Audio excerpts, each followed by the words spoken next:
Welcome to Lantern and Leaf, a quiet space for timeless stories and thoughtful minds. Today we begin a journey through Moby-Dick by Herman Melville. Chapter 1. Loomings. Call me Ishmael. Some years ago, never mind how long precisely, having little or no money in my purse and nothing particular to interest me on shore, I thought I would sail about a little and see the watery part of the world. It is a way I have of driving off the spleen and regulating the circulation. Whenever I find myself growing grim about the mouth, whenever it is a damp, drizzly November in my soul, whenever I find myself involuntarily pausing before coffin warehouses and bringing up the rear of every funeral I meet, and especially whenever my hypos get such an upper hand of me that it requires a strong moral principle to prevent me from deliberately stepping into the street and methodically knocking people's hats off. Then I account it high time to get to sea as soon as I can. This is my substitute for pistol and ball. With a philosophical flourish, Cato throws himself upon his sword. I quietly take to the ship. There is nothing surprising in this. If they but knew it, almost all men in their degree, some time or other, cherish very nearly the same feelings towards the ocean with me.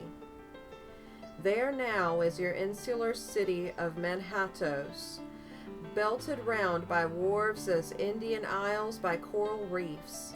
Commerce surrounds it with her surf. Right and left, the streets take you waterward.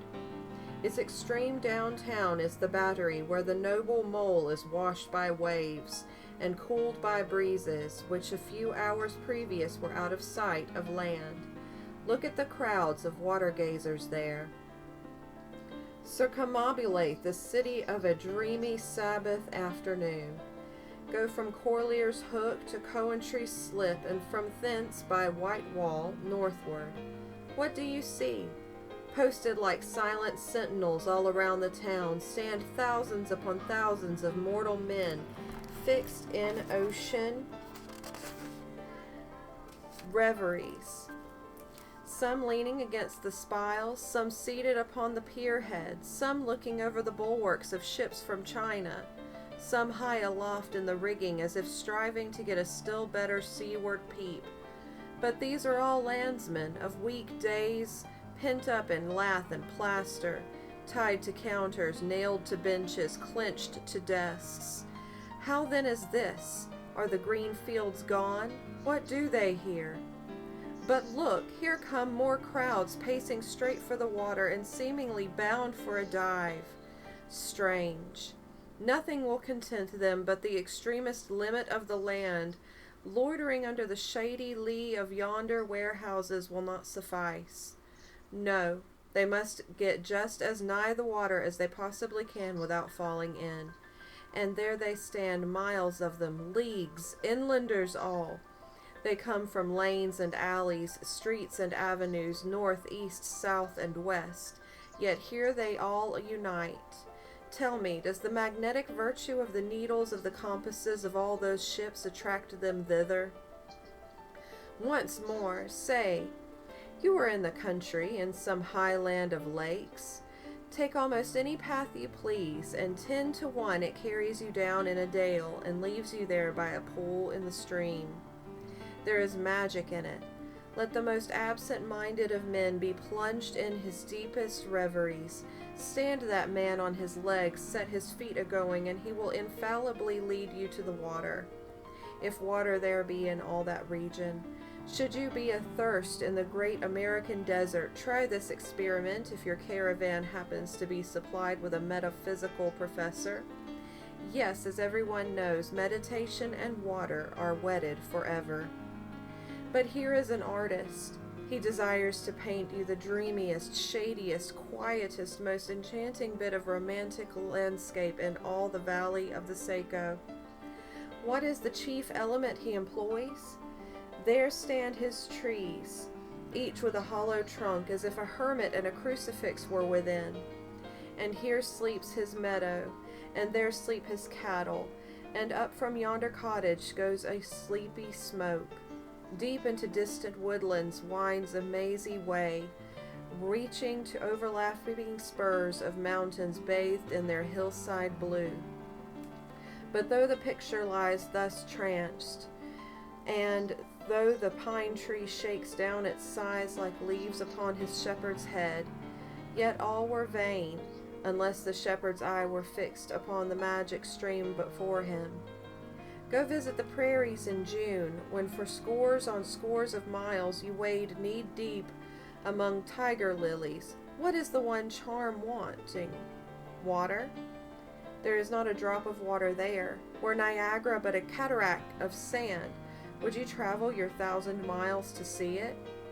Why did the poor poet of Tennessee, upon suddenly receiving 2 handfuls of silver, deliberate whether to buy him a coat, which he sadly needed, or invest his money in a pedestrian trip to Rockaway Beach?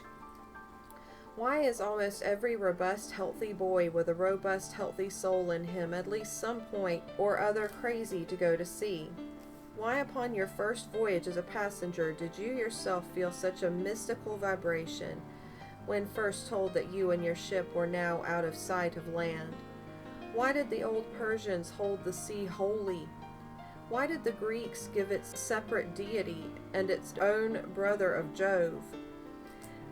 Surely all this is not without meaning, and still deeper the meaning of that story of Narcissus, who, because he could not grasp the tormenting mild image he saw in the fountain, plunged into it and was drowned. But that same image we ourselves see in all rivers and oceans. It is the image of the ungraspable phantom of life. And this is the key to it all. Now, when I say that I am in the habit of going to sea whenever I begin to grow hazy about the eyes and begin to be overconscious of my lungs, I do not mean to have it inferred that I ever go to sea as a passenger. For to go as a passenger, you must needs have a purse, and a purse is but a rag unless you have something in it. Besides, passengers get seasick, grow quarrelsome, don't sleep of nights, do not enjoy themselves much as a general thing. No, I never go as a passenger, nor, though I am something of a salt, do I ever go to sea as a commodore, or a captain, or a cook. I abandon the glory and the distinction of such offices to those who like them. For my part, I abominate all honorable, respectable toils, trials, and tribulations of every kind whatsoever. It is quite as much as I can do to take care of myself without taking care of ships, barks, brigs, schooners, and what not. And as for going as cook, though I confess there is considerable glory in that, a cook being a sort of officer on shipboard, yet somehow I am never fancied broiling fowls. Though once broiled, judiciously buttered, and judgmentally salted and peppered, there is no one who will speak more respectfully, not to say reverentially, of a broiled fowl than I will. It is out of the idolatrous dotings of the old Egyptians upon broiled ibis and roasted river horse that you see the mummies of those creatures in their huge bakehouses, the pyramids. No, when I go to sea, I go as a simple sailor, right before the mast, plumb down into the forecastle, aloft there to the royal masthead. True, they rather order me about some, and make me jump from spar to spar like a grasshopper in a May meadow. And at first this sort of thing is unpleasant enough. It touches one's sense of honor, particularly if you come of an old-fashioned family in the land, the Van Rensselaers or Randolphs or Hardincanoutes. And more than all, if just previous to putting your hand into the tar pot you have been lording it as a country schoolmaster, making the tallest boys stand in awe of you. The transition is a keen one, I assure you, from a schoolmaster to a sailor, and requires a strong decoction of Seneca and the Stoics to stable you to grin and bear it. But even this wears off in time. What of it, if some old hunks of sea captain orders me to get a broom and sweep down the decks? What does that indignity amount to, weighed, I mean, in the scales of the New Testament? Do you think the Archangel Gabriel thinks anything the less of me because I promptly and respectfully obey that old hunks in the particular instance? Who ain't a slave? Tell me that. Well then, however the old sea captains may order me about, however they may thump and punch me about, I have the satisfaction of knowing that it is all right, that everybody else is one way or another served in much the same way, either in a physical or metaphysical point of view, that is. And so the universal thump is passed round, and all hands should rub each other's shoulder blades and be content. Again, I always go to sea as a sailor because they make a point of paying me for my trouble, whereas they never pay passengers a single penny that I ever heard of. On the contrary, passengers themselves must pay, and there is all the difference in the world between paying and being paid. The act of paying is perhaps the most uncomfortable infliction that the two orchard thieves entailed upon us. But being paid, what will compare with it? The urbane activity with which a man receives money is really marvelous, considering that we so earnestly believe money to be the root of all earthly ills, and that on no account can a moneyed man enter heaven. Ah, how cheerfully we consign ourselves to perdition. Finally, I always go to sea as a sailor because the wholesome exercise and pure air of the forecastle deck. For in this world, headwinds are far more prevalent than winds from astern, that is, if you never violate the Pythagorean maximum. So for the most part, the Commodore on the quarterdeck gets his atmosphere at second hand from the sailors on the forecastle. He thinks he breathes it first, but not so. In much the same way do the Community lead their leaders in many other things, at the same time that the leaders little suspect it. But wherefore it was that after having repeatedly smelt the sea as a merchant sailor, I should now take it into my head to go on a whaling voyage. This is the invisible police officer of the fates who has the constant surveillance of me, and secretly dogs me and influences me in some unaccountable way. He can better answer than anyone else. And doubtless my going on this whaling voyage formed part of the grand program of Providence that was drawn up a long time ago. It came in a sort of brief interlude and solo between more extensive performances. I take it that this part of the bill must have run something like this. Grand contested election for the presidency of the United States. Whaling voyage by one Ishmael. Bloody battle in Afghanistan. Though I cannot tell why it was exactly in those stage managers the fates put me down for this shabby part of a whaling voyage, when others were set down for magnificent parts in high tragedies, and short and easy parts in genteel comedies, and jolly parts in farces, though I cannot tell why this is exactly.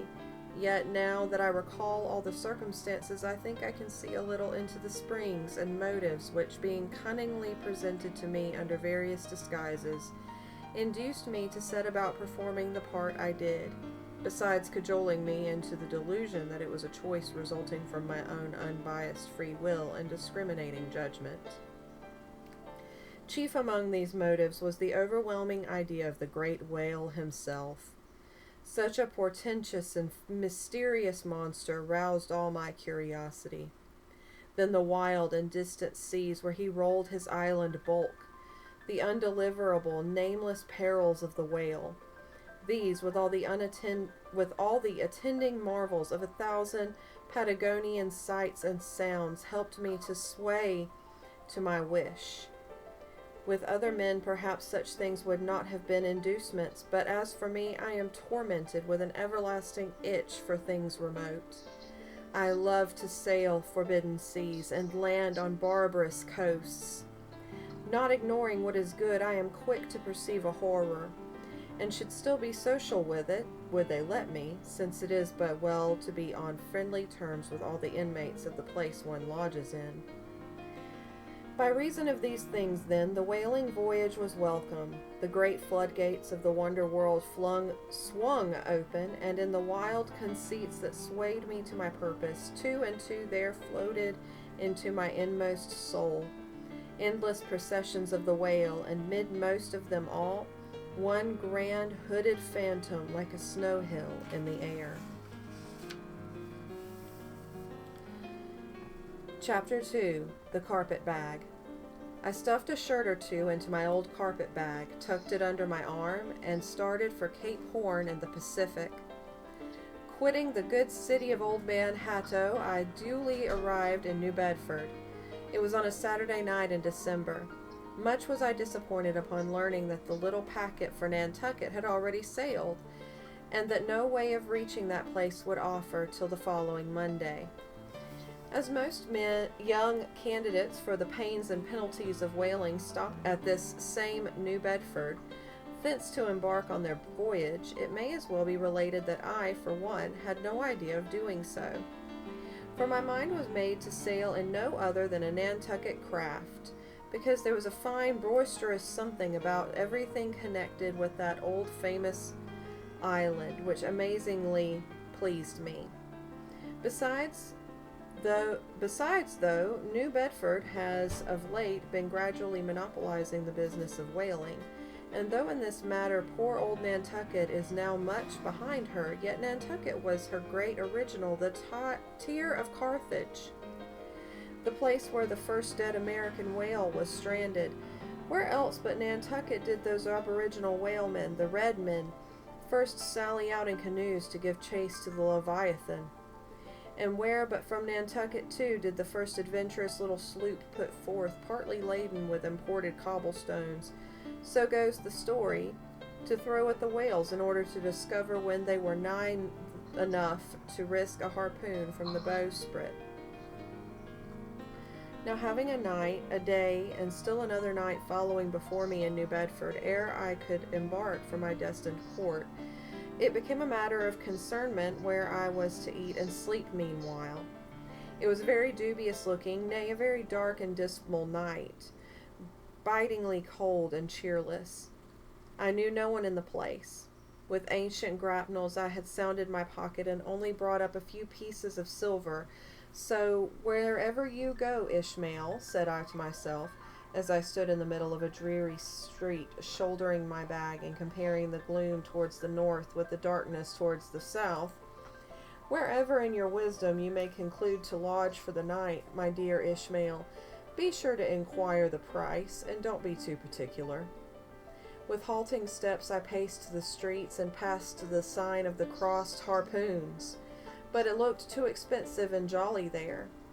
Further on, from the bright red windows of the Swordfish Inn, there came such fervent rays that it seemed to have melted the packed snow and ice from before the house, for everywhere else the congealed frost lay 10 inches thick in a hard asphaltic pavement. Rather weary for me when I struck my foot against the flinty projections, because from hard, remorseless service the soles of my boots were in a most miserable plight. Too expensive and jolly again, thought I, pausing one moment to watch the broad glare in the street and hear the sounds of the tinkling glasses within. But go on, Ishmael, said I at last. Don't you hear? Get away from before the door. Your patched boots are stopping the way. So on I went. I now by instinct followed the streets that took me waterward, for there, doubtless, were the cheapest, if not the cheeriest, inns. Such dreary streets, blocks of blackness, not houses on either hand, and here and there a candle, like a candle moving about in a tomb. At this hour of the night, of the last day of the week, that quarter of the town proved all but deserted. But presently I came to a smoky light proceeding from a low, wide building, the door of which stood invitingly open. It had a careless look, as if it were meant for the uses of the public. So entering, the first thing I did was to stumble over an ash box in the porch.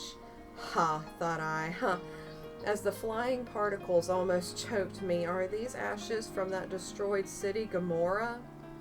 But the crossed harpoons and the swordfish, this, then, must needs be the sign of the trap.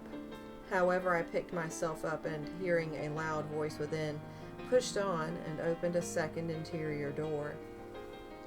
It seemed the great black Parliament sat in Tophet. 100 black faces turned round in their rows to peer, and beyond a black angel of doom was beating a book in a pulpit. It was a Negro church, and the preacher's text was about the blackness of darkness, and the weeping and wailing and teeth-gnashing there. "Ha, Ishmael," muttered I, backing out. "Wretched entertainment at the sign of the trap."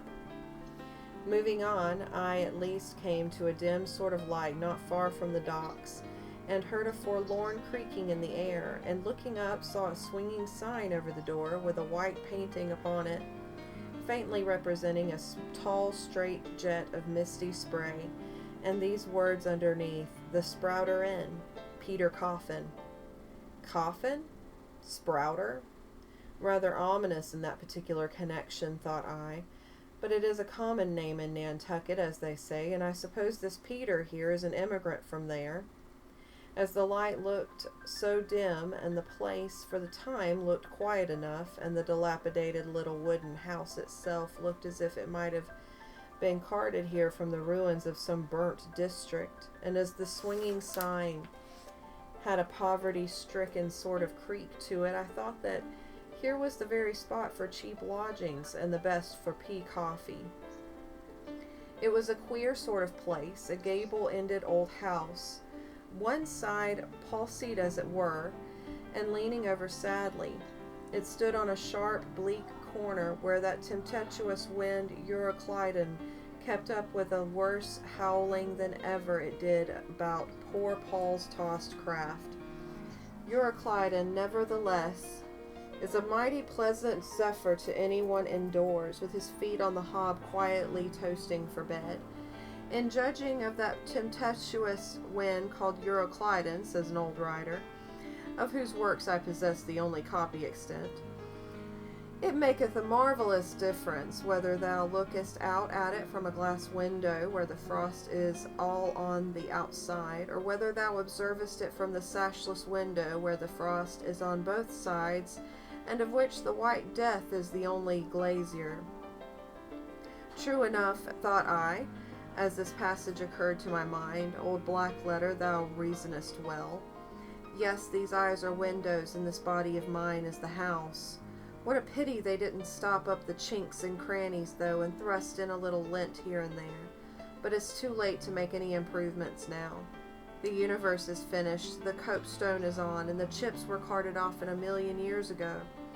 Poor Lazarus there, chatting his teeth against the curbstone for his pillow, and shaking off his tatters with his shiverings, he might plug up both ears with rags and put a corn cob into his mouth, and yet that would not keep out the tempestuous Euroclydon. Euroclydon, says old Dives, is his red silken wrapper. He had a redder one afterwards. Pooh, pooh! What a fine frosty night! How Orion glitters! What northern lights! Let them talk of their oriental summer climes, of everlasting conservatories. Give me the privilege of making my own summer with my own coals. But what thinks Lazarus? Can he warm his blue hands by holding them up to the grand northern lights? Would not Lazarus rather be in Sumatra than here? Would he not far rather lay him down lengthwise along the line of the equator? Yea, ye gods, go down to the fiery pit itself in order to keep out this frost? Now that Lazarus should lie stranded there on the curbstone before the door of Dives, this is more wonderful than that an iceberg should be moored to one of the Moluccas. Yet Dives himself, he too lives like a czar in an ice palace made of frozen sighs, and being a president of a temperance society, he only drinks the tepid tears of orphans. But no more of this blubbering now, we are going a-whaling, and there is plenty of that yet to come. Let us scrape the ice from our frosted feet and see what sort of place this spouter may be. And that finishes up chapter 2. Thank you for joining me, friends. I'll be posting new chapters every week, but until then, may you find beauty in the still moments and comfort in these old pages.